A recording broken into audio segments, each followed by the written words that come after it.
Hello mga kabayan, magandang umaga po sa inyo lahat. Si kabayan ho ay natin sa aming tubigan. Ay pakikita ko po sa inyo ay kung saan po kami dito lumaki. At dito kami natutong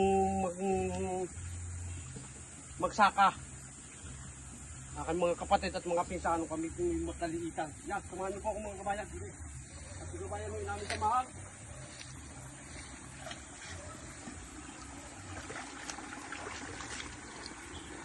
Mamasyal din sa tubigan.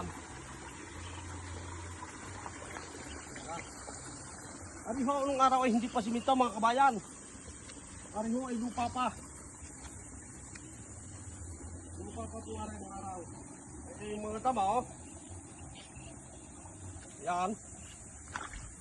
Ay ating gagamas-gamasin. Tamis ni kabayan magamas.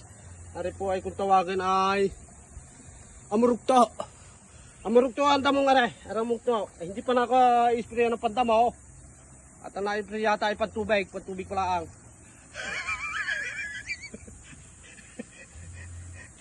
Ay talagang araw kami din nako. Eh, hindi maaring hindi magkasasama sa bukid.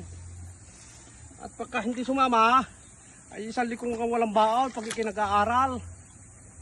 Ay biruin mo lalakarin mo yung 3 kilometro araw-araw. Ay pag hindi ka nagsipag ay talagang wala kang baon.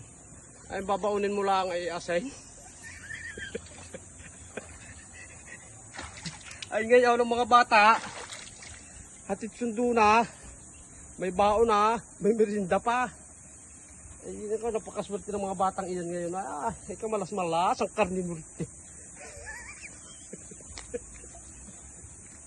Ay doon pa, medyo malayo-layo pa mo mga kabayan. Ay santing na ang init, ay si kabayan hindi na tutuloy doon. Ay kita nyo mga kutis ni kabayan, kung kutis mala sibuyas, ay baka mangitim, ay sayang, ay artistahin na. Artistahin bala-bala. Yun lamang po at marami po salamat mga kabayan. Baka makayasak pa ng ahas, ay di nila pinakita ko sa inyo. Yan.